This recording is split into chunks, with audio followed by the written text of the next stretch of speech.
2012 Nissan Frontier, 4-wheel drive. Going to do upper and lower control arms.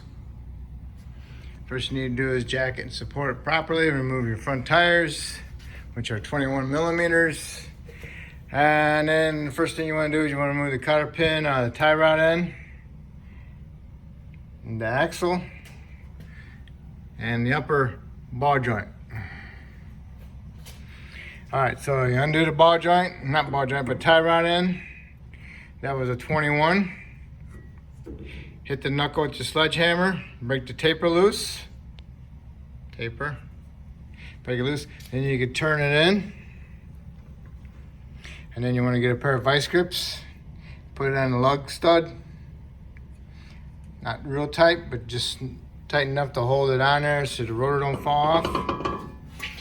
And then you want to remove the 2 caliper bolts. These are 19s, 2 of them. They go on the back side right here, which should be right here, okay? Not these little ones, the big ones, okay? Got those off, then you can remove the caliper and then hang it off to the side. Try not to hang it on the hose, but you need something to retain it. Get an S-hook or something. Okay, so now the rotor didn't fall off and hit you on the foot or fall off and get warped. Then you need to loosen up the upper ball joint. That's a 21 for the nut. You remove it and then thread it back on there, a couple threads, hit the knuckle with your sledgehammer, break the taper loose. It's not a lot of tension on it. There's no tension on the control arm, the lower control arm and the knuckle pushing it down. It's just the pressure of the upper control arm going up. So you don't have to worry about tension under the front strut. So what we can do is get a bar up here and pull down the control arm so we can remove this nut. And then what I want to do is undo our vice grip and pull our rotor off. I forgot. Before you undo the ball joint nut and get the control arm off of there, you want to remove the axle nut, which is 1.25 inches, and you want to remove it. Okay, this is a big one. And then you want to take your mini sledge and make sure that the axle shaft's not frozen inside your hub. If it's frozen inside your hub, you have to spray some penetrant in there and hopefully let it sit and let it penetrate. And then you can work it loose. Hopefully you get it out. All right, reason why I did this, because when you undo the ball joint upper, the knuckle's gonna come forward and you don't want to damage the axle shaft boots or the joint itself by pulling it apart. So by doing this, you're allowing the axle to be pulled through instead of putting the pressure on the joints in the boot. Because we want to take this whole knuckle off, and we can't do that unless we remove that half shaft out of the knuckle because of the ball joint.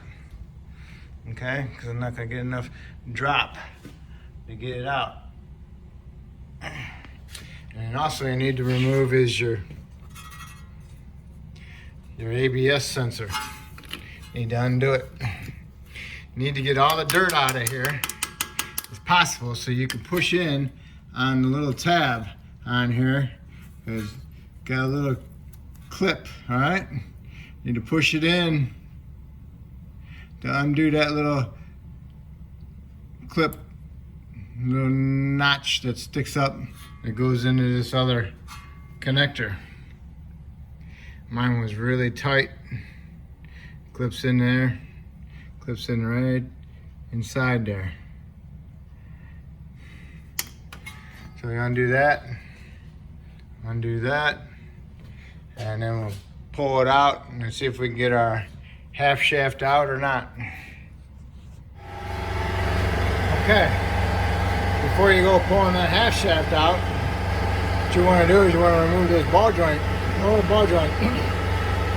clamp bolt, which the nut is a 19 and the head is a 17, and couldn't pound it in. It was in there pretty good. And I didn't know if it had a knurled bolt. You know, you pound it in, it doesn't turn.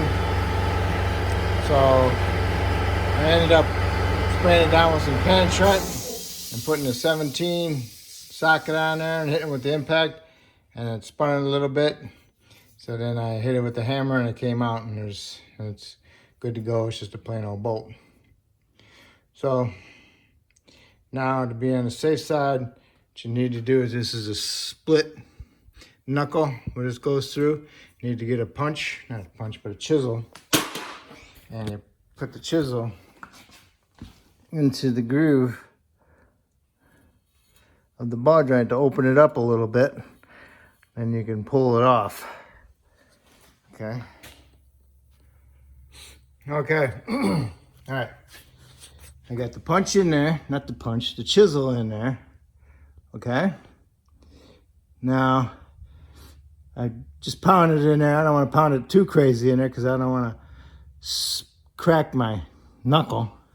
So then I took another punch like that one, and I went into the ball joint and I hit it, this punch, and I'm pushing the ball joint up out of the knuckle. And if you look inside the hole, you can see the ball joint coming through, because it used to be a half moon there. You know, the ball joint got a half moon hole in it, groove in it. And now I pushed it up. And then now below the boot, I got a little bit of a gap. So I know I'm moving it. Okay, so just got to be aware that it's going to come off. And you don't want it to fall on your foot. All right. What I did to be on the safe side, I threaded the nut back on there, a couple of threads, and I finished tapping it out. And now it's sitting on the half shaft, so now I can just go ahead and take my axle nut out and take my knuckle out of there. Okay. I bungee corded my half shaft and my tie rod end up out of the way. Now I need to remove the sway bar because it's in the way of my lower strut bolt. So I had to undo my sway bar on both sides, 17 millimeter nut, remove it off of there, tap the sway bar link in, get it out of the bracket, put some penetrant on my sway bar bushings, and then pulled my sway bar up so now I can get access to my strut bolt. Okay, the lower strut bolt is a 21, and no, it's a 19, and the nut is a 19, so remove it. Then you want to go to the lower control arm bolts, and you want to mark the big washer on the outside. I used a chisel and I marked it. I marked this side, and that one, and the other side. Marked them fairly all the same. And when you loosen these up, take the nuts off first. Take the nuts off first. Do not try turning the bolt, because the bolt most likely has the eccentric hooked up to it, so you need to remove the nut. Then you can tap out the bolt. Hopefully it comes out of the control arm. Okay. The nut was a 19, the bolt's a 22. I removed the nut and I held the bolt with my wrench. I thought it was an eccentric. It's not an eccentric, it's just a plain round bolt. What it is the frame is slotted. So now I got to mark the center of the bolt onto the frame. Center the bolt onto the frame. And this side's got a little bit of a slot hole right there, just for a small screwdriver to go into. So I put on there, slot on the right. And on this one, it's centered, so I wrote centered, okay? So now I can remove my bolts.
Okay, I heated the sleeve up.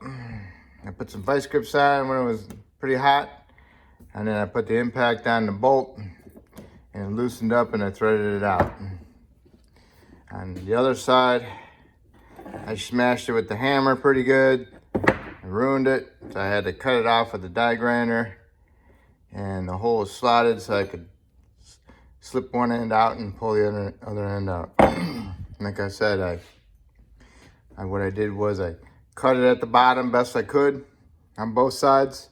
Stuck an impact in there, a chisel, opened it up a little bit more, pried down on the control arm, and I put a strap on, a ratchet strap, and I pulled it all the way down like that. And then I cut in here the best I could. And I used the impact chisel again to open it up a little bit. And then just the rest of it just cracked off. And then I had to also cut the bushing sleeves, because you know the bushings, when they're all together, this is inside here with the bushing, and they pound them in there in the factory. So I had to cut them out. Okay. So it's kind of like cut, get the arm out of there, get this out of there, and then you got this left around the bushing. So now I just got to find a bolt. I'm going to do the other side the same way. Hopefully the top one's not that way. Okay. Upper control arm bolts came right out like they're supposed to. Those are a 19 nut, 19 bolt. Came right out. Loosen the nut up first, and then you can remove the bolt. All right. So now when you put your new control arm in, make sure you put them in at level, you know, right height. Not like this and tighten them up, not like that and tighten them up, but put them out level, right height, like the vehicle's sitting on the ground. That way, when they're like this, you tighten them up, the bushing acts like a spring, okay? But if you put them in like this, you're already, and then it goes down to right height, you're preloading that bushing, you're gonna prematurely wear it out. Same thing if you do it hanging down and you stretch it up, you're just gonna wear the bushings out sooner. So you need to put them at right height and then tighten them up. All right, so you wanna match up your new control arm to your old control arm. My old control arm had these holes in it on this side of it. So the new one's gonna have the holes in that side of it too. And also the thickness of it and the way the contour of it looks. All right, so before you put these control arms in, you wanna take a hammer and you wanna hit these tabs outward. And this tab that way, and that one that way. Same thing with this tab over here. Just smack it that way and smack this one that way, just to open them up a little bit, just to ease the installation of the control arm, because otherwise it's a little tight fit. And then you get it in there and line up the holes and put your bolts in, put some anti-seize on your bolts, stick them in there. And then you want to tighten your bolts up. See, right here is all the way down, here's all the way up. So you want to tighten it up right about here in the middle. Okay, so that looks like level and right height, okay? You don't want to tighten it up down there, you don't want to tighten it up down there, up there. You want to tighten it right up here in the middle. So tighten those up, tighten them up pretty good, and then we'll go to the lower control arm. One thing I forgot to show you beforehand was I took a piece of tin, aluminum shield, and I stuck it below the right outer tie rod boot. Stuck it in there so if the flames come up, it doesn't hit my boot and damage it or the heat, okay? So you might want to do the same, and I forgot to show you that. Okay, Now we're gonna work on the lower control arm, mess that up, and put them in. I got one good bolt. I'm gonna put in a, not the right size bolt. I'm just gonna put it in there just so I can get it together, and I'll get the right size bolt from the dealer. Hopefully I can order one. It's a 9/16 bolt. I got halves and 5/8, but I don't have a 9/16, and it's 5 inches long, so. Okay, match your control arm up to the old one, and hit these that way, that one that way, this one that way, and that one that way. Open them up a little bit. I hope you ease the installation of the control arm. Get the control arm in there, stick a punch through there to hold it until you get your bolt ready, or a screwdriver. Okay, I stuck it in there, and I stuck a screwdriver in there. I lined up this hole, put my bolt in, put some anti-seize on my bolt beforehand, and now I remember I damaged that bolt, so I gotta get a bolt. So I'm just gonna stick a bolt in there just for now. But they go in that way, okay? Don't forget your washers. And as far as I can tell, there's no adjustment on it because these little plates use the washers, and that plate with the edges on it centers it. So if you're gonna have an alignment, then they have to remove those to get caster and camber adjustments. All right, so raise the control arm up, get your strut in there, find your bolt that you took out, and put your bolt in there. Okay, you got your strut bolt in there, and you don't want to really tighten it until you get your control arm at right height, because it has a little bit of a, you know, that bushing. You don't want that bushing twisted on when you're going up and down on the bumps. So we'll see if we can tighten that after we get the knuckle on there and get some tension on that lower control arm.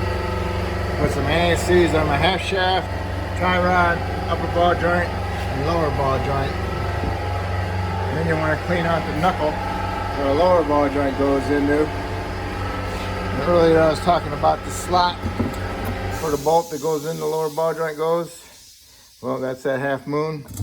The half moon has to be centered in this hole so you can get your bolt to go through there. If this half moon is not centered, you will not get this bolt in, and you'll damage your threads by hitting it in with a hammer, okay? So I put a little bit of anti-seize in here, and in here, and in here, and put it on your bolt as well. Okay, I lifted the knuckle onto the lower ball joint and kept holding it up and get my mini sledge, and I hit the knuckle right about here and kept pounding the knuckle up. And I stuck my bolt in there, and I kept trying it and kept pounding this up with this mini sledge, and finally got it up and the bolt slid right in, so that's good. So now we can pry the lower control arm out and put our half shaft in to the hub, okay? Okay, got the upper control arm in. I use a big pair of channel locks to pull this down because there's nothing to stick a screwdriver back here to pry down on. So I use big channel locks, pull this down, and I hit against the knuckle to straighten that ball joint stud out. Got it in there, tighten my nut up, tighten that up to like 80 foot-pounds. Tighten the bottom ball joint nut up, 80 foot-pounds. Don't forget to put your cotter pin in here. And then you need to come over to your sensor. If your sensor came out of the little bracket, you need to put the sensor in the bracket. Plug your connector back in, put some dielectric spray in there. And then connect your bushing up right here. Do this last. And now you can put your brakes on. Do not tighten this up yet, and do not tighten the strut up yet, and do not put your tie rod end up on there until after you do your brakes. This hub needs to be cleaned up, no rust on there. Also inside the center of your rotor, because it has to be a true surface. Then you can put your brakes back on and put these 2 bolts in there, caliper bracket bolts. And then we'll get to tightening the axle nut. Okay, you got your brakes on there. And what you want to do is you want to tighten your caliper bracket bolts, the 2 big ones in the back, to 85 foot-pounds. And then you want to run up your axle nut, snug that up, and then you want to torque that to 180 foot-pounds. To keep it from turning, take a screwdriver and stick it down below on this side. Stick it in the fins of the rotor. And then when you go to tighten it, it holds it so you can torque it. Okay? Do not put the tie rod in or the sway bar on until you get done with the other side. All right?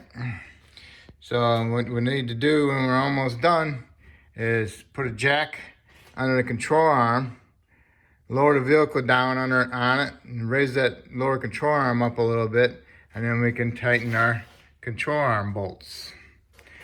And after we tighten them, we can tighten our strut bolt.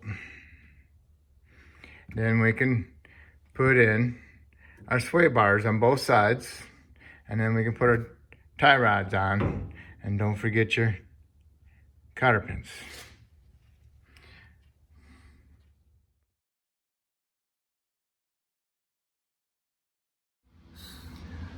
Okay, the driver's side upper control arm, the rear bolt hits the steering shaft. I tried removing the steering shaft off the rack, but it didn't work. Couldn't get it off. So what I did was, I got a crowbar, put it right here, pushed it up against here, and pried it over enough to get that bolt out.